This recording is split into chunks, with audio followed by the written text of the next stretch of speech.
ꯄꯨꯔꯦꯜꯅ ꯑꯗꯨꯝ ꯌꯦꯡꯁꯤꯟꯕ ꯑꯗꯨꯗ ꯃꯦꯂꯩꯒꯤ ꯃꯩ ꯍꯧꯔꯤꯕ ꯃꯃꯤꯠꯇꯨꯗ ꯄꯥꯃꯦꯜꯕꯨ ꯃꯌꯦꯛ ꯁꯦꯡꯅ ꯎꯔꯛꯏ꯫ ꯃꯗꯨꯗꯒꯤ ꯄꯨꯔꯦꯜ ꯈꯔ ꯍꯦꯟꯅ ꯀꯨꯞꯊꯅ ꯌꯦꯡꯁꯤꯜꯂꯤ꯫ ꯍꯟꯗꯛꯃꯨꯛꯇꯤ ꯑꯃꯨꯛꯀ ꯍꯦꯟꯅ ꯃꯌꯦꯛ ꯁꯦꯡꯅ ꯎꯕ ꯐꯪꯂꯛꯏ꯫ ꯌꯨꯝꯗꯨꯒꯤ ꯃꯥꯡꯒꯣꯜꯗ ꯄꯥꯃꯦꯜꯅ ꯐꯝꯗꯨꯅ ꯃꯁꯥꯗ ꯏꯍꯨꯜ ꯑꯃꯒ ꯂꯣꯏꯅꯅ ꯂꯩꯔꯤꯕꯗꯨ ꯄꯨꯔꯦꯜꯗꯁꯨ ꯐꯥꯎꯕ ꯉꯝꯂꯛꯏ꯫ ꯑꯁꯣꯝꯗꯁꯨ ꯄꯥꯃꯦꯜꯒꯤ ꯃꯁꯥꯗ ꯑꯃꯥꯏꯕ ꯄꯨꯔꯦꯜꯒꯤ ꯃꯤꯠꯌꯦꯡꯗꯨꯒꯤ ꯁꯥꯃꯤꯜ ꯐꯪꯂꯛꯏ꯫ ꯃꯥꯅ ꯐꯝꯂꯤꯕꯗꯨ ꯀꯅꯥꯒꯨꯝꯕ ꯃꯇꯤꯛ ꯃꯌꯥꯏ ꯀꯟꯈ꯭ꯔꯕ ꯃꯤꯁꯛ ꯑꯃꯅ ꯃꯥꯕꯨ ꯍꯨꯠꯇꯨꯅ ꯌꯦꯡꯂꯛꯄꯒꯨꯝ ꯐꯥꯎꯔꯛꯏ꯫ ꯐꯝꯂꯝꯕꯗꯒꯤ ꯐꯨꯛ ꯍꯧꯒꯠꯂꯒ ꯀꯅꯥ ꯂꯩꯕꯒꯦ ꯍꯥꯏꯔꯞ ꯐꯠ ꯊꯨꯅ ꯆꯥꯎꯌꯦꯡ ꯌꯦꯡꯂꯝꯂꯒ ꯌꯥꯝꯅ ꯊꯨꯅꯃꯛ ꯏꯃꯨꯡꯗ ꯆꯦꯟꯁꯤꯜꯂꯒ ꯊꯣꯡꯗꯨ ꯂꯣꯟꯁꯤꯟꯈꯤ꯫ ꯄꯥꯃꯦꯜꯅ ꯑꯗꯨꯝꯅ ꯊꯣꯡ ꯍꯦꯛ ꯂꯣꯟꯁꯤꯟꯈꯤꯕꯒ ꯃꯄꯥ ꯆꯞ ꯆꯥꯅꯅ ꯃꯦꯂꯩꯒꯤ ꯄꯥꯡꯂꯝꯂꯤꯕ ꯃꯤꯠꯇꯨꯁꯨ ꯈꯪꯎꯏ ꯎꯏꯁꯤꯟꯈꯤ꯫ ꯑꯗꯨꯒ ꯌꯥꯝ ꯁꯥꯎꯅ ꯍꯥꯏꯔꯛꯏ, "ꯑꯩꯒꯤ ꯂꯝꯕꯤ ꯊꯥꯗꯣꯛꯑꯣ, ꯃꯤ ꯐꯠꯇ-ꯑꯅꯤ!" ꯑꯉꯧꯁꯅꯥꯅ, "ꯍꯥꯏ, ꯅꯃꯤꯠꯇꯣ ꯍꯥꯟꯅ ꯄꯥꯡꯉꯨ꯫ ꯅꯈꯣꯏꯒꯤ ꯇꯥꯠꯀꯤ ꯋꯥꯍꯩꯗ ꯑꯃꯨꯛ ꯍꯟꯅ ꯊꯥꯖꯔꯣꯏ꯫ ꯍꯧꯖꯤꯛꯇꯤ ꯅꯈꯣꯏꯅ ꯑꯩꯕꯨ ꯅꯝꯁꯤꯟꯗꯨꯅ ꯐꯥꯖꯤꯟꯗꯨꯅ ꯂꯩꯕꯁꯨ ꯉꯝꯒꯗꯕ ꯅꯠꯇꯦ꯫ ꯈꯪꯂꯕ꯭ꯔꯥ ꯄꯪꯁꯥ?" ꯃꯁꯤ ꯑꯁꯤ ꯍꯥꯏꯔꯒ ꯈꯨꯄꯥꯛꯅ ꯃꯦꯂꯩꯒꯤ ꯃꯈꯖꯥꯏꯗꯨꯗ ꯊꯥꯖꯤꯜꯂꯤ꯫ ꯃꯁꯥ ꯁꯣꯟꯕꯅ ꯃꯦꯂꯩꯗꯨ ꯎꯞꯁꯤꯜꯂꯒ ꯇꯨꯁꯤꯜꯂꯤ꯫ ꯄꯨꯔꯦꯜꯒꯤ ꯏꯪꯒꯤꯠꯇꯒꯤ ꯇꯨꯁꯤꯜꯂꯤꯕ ꯃꯦꯂꯩꯕꯨ ꯁꯥꯒꯜ ꯂꯥꯛꯇꯨꯅ ꯆꯤꯡꯈꯠꯂꯤ꯫ ꯃꯗꯨ ꯐꯥꯎꯕ ꯃꯦꯂꯩ ꯃꯃꯤꯠꯇꯨ ꯄꯥꯡꯂꯝꯗꯦ꯫ ꯑꯉꯧꯁꯅꯥꯅ, "ꯑꯅꯝ ꯑꯁꯨꯛ ꯌꯥꯝ ꯀꯜꯂꯤꯕꯁꯤ ꯀꯔꯤꯒꯤꯅꯣ ꯅꯨꯄꯤ ꯅꯪ? ꯀꯅꯥꯒꯤ ꯅꯨꯄꯤꯅꯣ? ꯁꯥ ꯅꯪꯒ ꯂꯩꯃꯤꯟꯅꯕ ꯑꯩ ꯉꯝꯃꯔꯣꯏ꯫ ꯅꯪꯁꯨ ꯅꯪꯒꯤ ꯊꯣꯛꯄ ꯂꯩꯖꯈ꯭ꯔꯣ, ꯑꯩꯁꯨ ꯑꯩꯒꯤ ꯊꯣꯛꯄ ꯂꯩꯔꯅꯤ꯫ ꯅꯄꯥ ꯅꯆꯥꯒꯤ ꯅꯥꯛꯇ ꯂꯩꯔꯕꯁꯨ ꯁꯤꯕ, ꯏꯃꯥꯒꯤ ꯃꯅꯥꯛꯇ ꯂꯩꯔꯕꯁꯨ ꯁꯤꯕ, ꯁꯤꯕꯒꯤ ꯁꯤꯕ ꯈꯦꯠꯅꯕ ꯂꯩꯇꯦ, ꯆꯞ ꯃꯥꯟꯅꯩ." ꯄꯨꯔꯦꯜꯅ,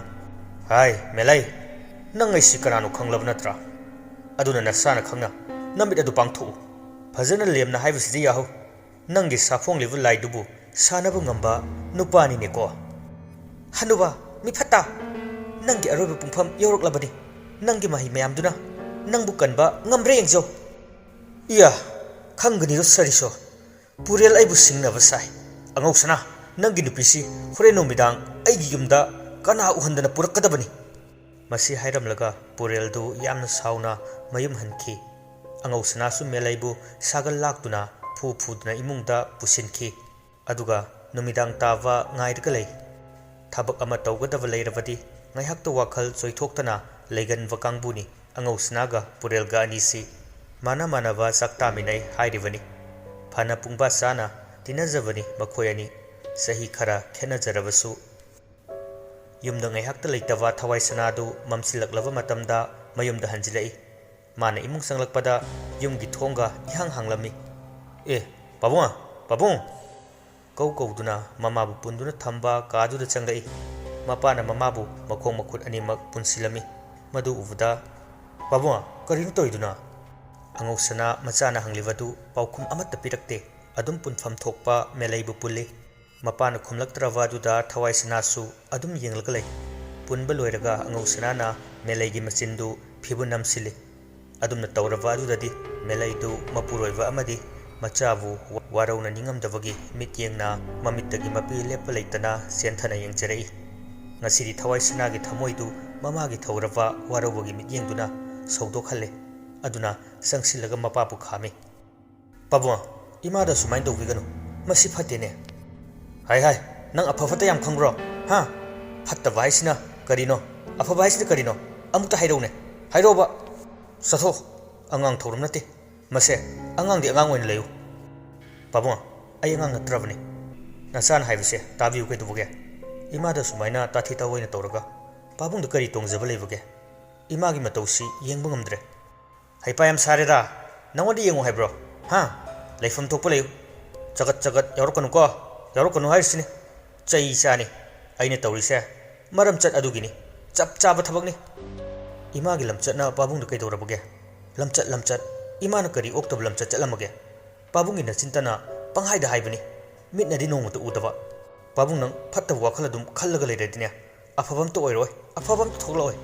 ꯅꯆꯥꯅ ꯍꯥꯏꯖꯔꯤꯕꯁꯦ ꯇꯥꯕꯤꯌꯨ, ꯏꯃꯥꯕꯨ ꯊꯥꯗꯣꯛꯑꯣ." "ꯍꯩꯄꯥ ꯌꯥꯝ ꯁꯥꯕ꯭ꯔꯣ ꯅꯪ, ꯍꯥ? ꯍꯩꯄꯥ ꯌꯥꯝ ꯁꯥꯕ꯭ꯔꯣ?"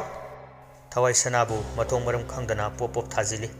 ꯆꯥꯎꯖꯔꯕꯁꯨ ꯃꯄꯥ ꯃꯃꯥꯅ ꯑꯉꯥꯡꯗꯧꯅ ꯀꯦꯊꯣꯛꯍꯟꯕꯅ ꯃꯄꯥꯒꯤ ꯃꯥꯌꯣꯛꯇ ꯃꯈꯨꯠ ꯍꯟꯕ ꯉꯝꯗꯕꯇ ꯅꯠꯇꯅ ꯃꯁꯥ ꯐꯥꯎꯕ ꯉꯥꯛꯊꯣꯛꯄ ꯉꯝꯖꯗꯦ꯫ ꯃꯍꯥꯛꯅ ꯉꯁꯤ ꯉꯥꯡꯊꯣꯔꯛꯂꯤꯕ ꯑꯗꯨꯁꯨ ꯃꯁꯥ ꯐꯥꯎꯕ ꯈꯪꯖꯗꯦ꯫ ꯑꯗꯨꯝꯅ ꯉꯥꯡꯕ ꯍꯩꯔꯛꯀꯅꯤ ꯍꯥꯏꯕ, ꯑꯁꯨꯛ ꯀꯨꯏꯅ ꯍꯤꯡꯂꯛꯄꯗ ꯃꯆꯥꯒꯤ ꯃꯆꯤꯟꯗꯒꯤ ꯃꯃꯥ ꯃꯥꯕꯨ ꯅꯨꯡꯁꯤꯕꯒꯤ ꯃꯤꯠꯌꯦꯡ ꯑꯃꯗꯤ ꯋꯥꯍꯩ ꯑꯃꯠꯇ ꯎꯕ ताब फंगजरक्तरबनी मेलैदु मसाना मागिदमक्ता थमोय सोकपा वहाय ताजब फंगबा अदुदा अमुक्के हेना थमोय सोकना कपचै मखों मखुतु फिद्रिंग फिद्रिंग काउखै ममागी मतौदु उबदा मपाना फुरिबदु काउखै कौजरई इमा hey karigi ima kanana nangonda wa insilei nama octobisigi maramda aina toba thabakta handaka yelo nakhongdu thudekadabni thawai sanabu phubalep mana punsingduna thambiriba melaibu phijaw amane yetsili aduga lengwalda thangalaga puduna chatki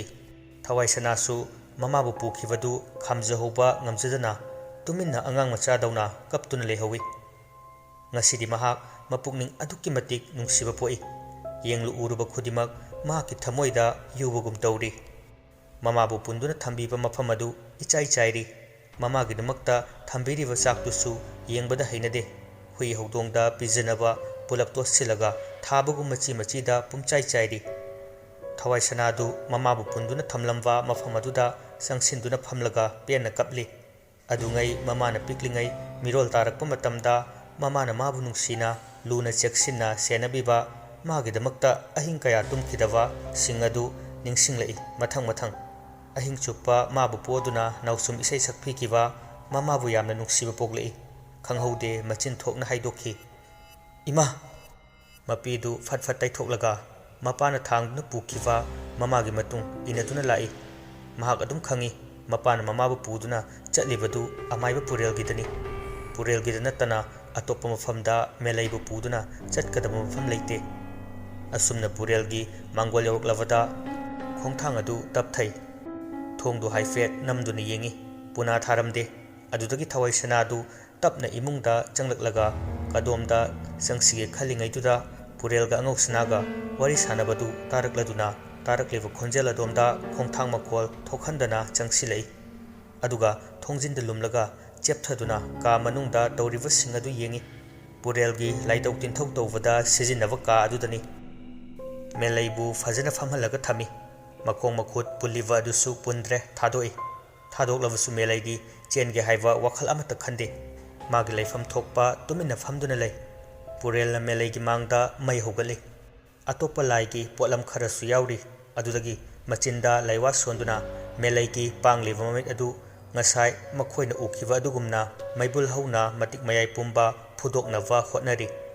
melaigi masada leiriwa nungsit adubusu phudoroknava yamna kanna hotnari adubu hotnari wadu aremba tadun tokle melai mangonda leiriwa nungsit adudi safong la uhaiwa yadre purelna iya kaya da manung kalivano yengune he angok sanana nupia nang manung kan ganu karimta kanaro ko lichai savanatna यारोई दौरी अंगौसना आई तौगे माना मंकन बयाब्रा असी हायरगा अमुक्सु मेलैबु थाजनबहो काउसिनबहो फुबिरमी अदुबु ngasidi wahai amata thorakidre machinda ayo chaina phawwa sonkhidre macha nupana mama magi damak mamitamapi chentha hoboduna madubu ningsingduna luptuna leikhre mahaki wakhal pumba yaroi lepo angausna ai tawrage पुरेल ने हेक खामलकपगा अंगौसनादु मेलैबु फुरंबदु लेपलगा लैमाइदा दुरंबदगी सिंखतुना फमहल्ली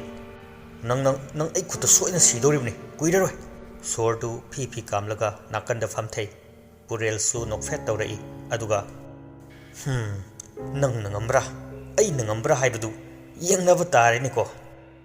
मचिंदा करिगुंबा लाइवा अमा सोलगा मेलैगे मनाक्ता चंगसिलक्तुना मिट उसिलगा लेरिवा मेलैगे लाइबक मयाई चपचाना पुरेल की खुबीदुना थमी अदुमना पुरेल की खुदना मेलैगी लाइवक्ता हेक थंबगा मेलैगी मसा पुंबा मिसुम लैवा अमना सुमखिबदौना इपंग पंगथखी तुमिना करिसु लेंग ओटप तौदना चपटिंगना फमदुना लैरई मदु उबदा अंगौसनादी नोकफे तौजै हराव पोकलिवा हाइबदु ओइरब माले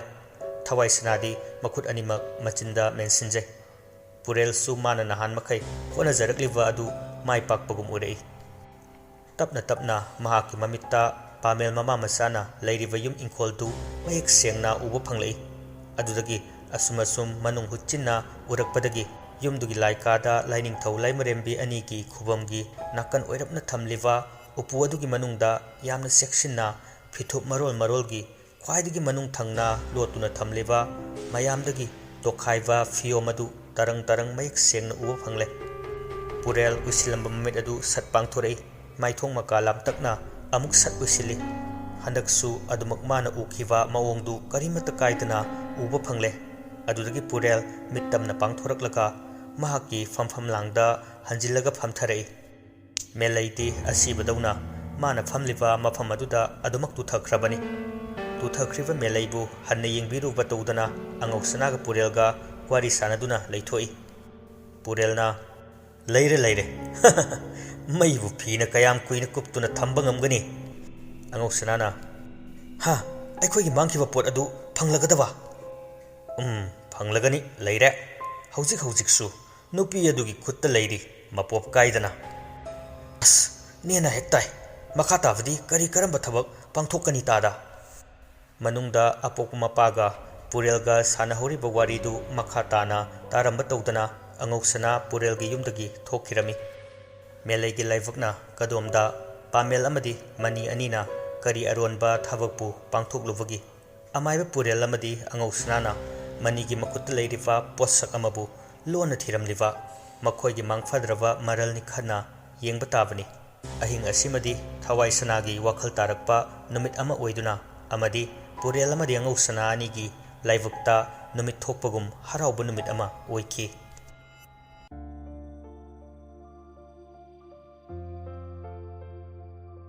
mathangi numitani tarubi taha chenthoraktuna makhoi yumdagi panglap laptuna leiva dukan amada changsinduna candle ga dupka maikhet ka leiri vasing adu puraga halakpada kadomdagino khavadu tarugi nakta besparu sat khamjilei aduga hanglei kadai chaluino tu asileiruba makutta pairi vasing adu thangatuna ulli madu yenglaga khavana laikhoiramba chatoiro chaloida yumgi khurumna pani kaino ngasisi nahan khaiga manadena kaidobu yauge yumda nungaitaba thaudok thoklidu nang tadro tai adu nangdi mahusa dawna dum leiramdo manba as taningde he chatkige tawi asi hairaga adubu khabana khami as ngai khudana chatkino kainumta haikige kaino kon hayo ayam thure nanga wati ngangnaraga leiba yaba matamna tie hanna tuna yenglamdana chatki khavadu tarubibu khamjaba sungamjada khajik non tharaga lehowi adubu nanghoroi dawna tarubina chatkriva adu yenghaunava mangaktu haigalakpada manakta tarubidu leptuna lerami karino haidawdu sasat hairo kuiba yaroi chalo kona hairage minai masasidi nangdalam sisiyu asi hairamlaga phatlai thoklaga chatki maduda khavadu sawbugi mahutta noklaga lehawi karigino khangde hojikandi tarubina thina nganglabsu nokningi sawna chairabasu yengningi nungsiba haibdu oiraba male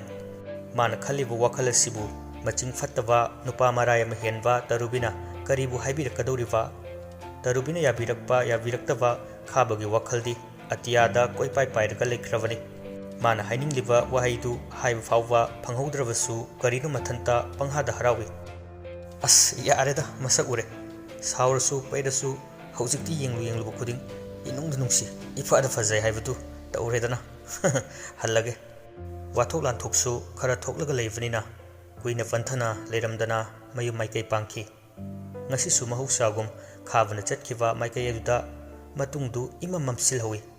tungda karigumba amana inabagum su tawki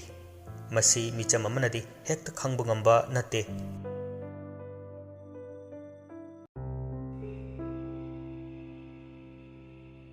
tarubina mayumda halakpa ikan kanadana maibi sajiktu maga loinana mi amaga lai kethavina chenthoraktuna oi kakhatpiro somda khomuk pulau thokanu adum changbiro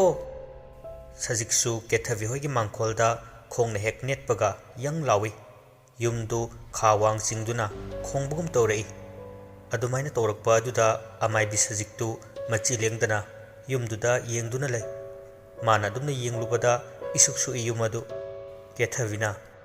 kaidorage ima maibi karisu tawde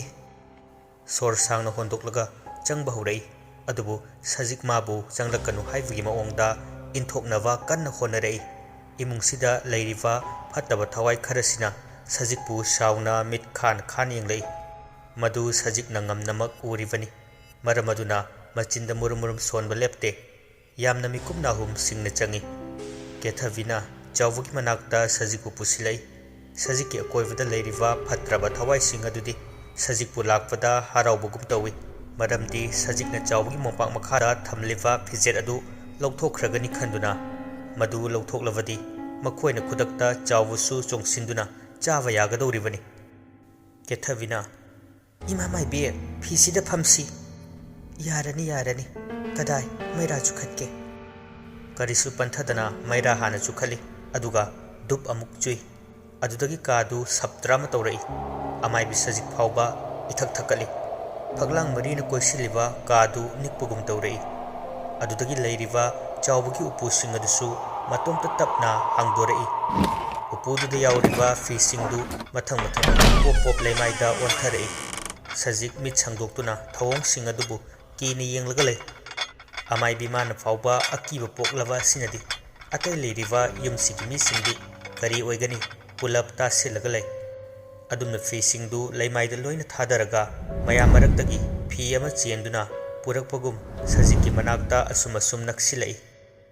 sajiksu leiwa kana soli mahakki manakta changsilaktanaba haiduna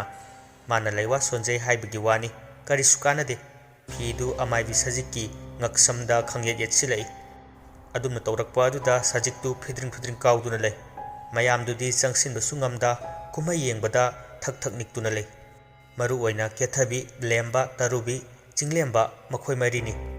chawbudi tumduna leibani thoklibadu khangjade ngaihak adumna tawrumlaga phidu leimaida pop takhi amai bi sajiksu mangaksamdu makhut anina paiduna wana sor hondoi mamit mana ithak thakatna akoibadu su yengi mana dum leiringai thariba duk maira du su khangmut mutki adudagi karigumba ma ka dugi thongdu landuna thokriba adu makhoi pulap uhaurami ai nakhoi gi yumsida makha tana leithaba ngamlaroi kari imungno oja purelga tanabiyu thawai mangga tawba mafamda songsindu thabak tawba engamjeroi yumlai su amata leitaba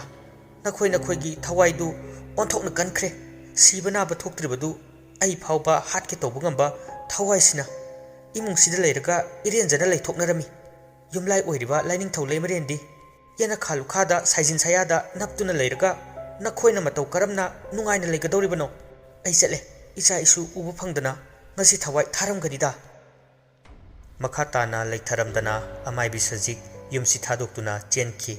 tasengna kiduna chenkibaga manarabani Hauzik makhoi wa amata ngangnade maru loina luknarga lei mitmangda thokriba thaudok adunasu hena akiba ama hapkalambani hanadagi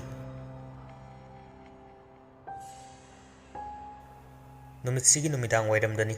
khafdu bespa thojilai mayumda hauzik khaktani ngasaidagi korawgi manakta wathingangwa yawa nganglurga leirambani man thojilakpada linthoidu laidup kalami sumangda adudagi imungda changki Khavasu machanupina changkibadu ikan kanadana imung changge haiduna tawrubada mamang thong thingdun leirami ai ingangai asengbagidi linthoidu mabung lakpa ukibani aduga matau karamna thonglon silamlibano khanbada ngaklibani adubu wakhal oiramlaroi khalaga thong hangdoknaba imungda leikriba machal gamanega bukawi thoi thong hango nene mana adumna kawrabasu tarak mandrabaduda makutu thangatuna thongdu thinge tawrui adubu angakpani mana thinjai haibagi wani thongdu da sungpan palu yade asiba thawai amana pot amata paiba yadabugum mitmangda leiriba thong adu thinbada sungpan palamdre mayamgi mafamda karigumba khara haijage madudi aihangna pathokchariba wari asi writerna part amamam thabiraktuna pajavani part amada telamba yai sanglamba yai adubu Numitugi pirakpa adu hawudagi loi phawba mayamgi mafamda pathokchaduna lijavani masida teli sangi haiduna warubiba tawbiganu haijari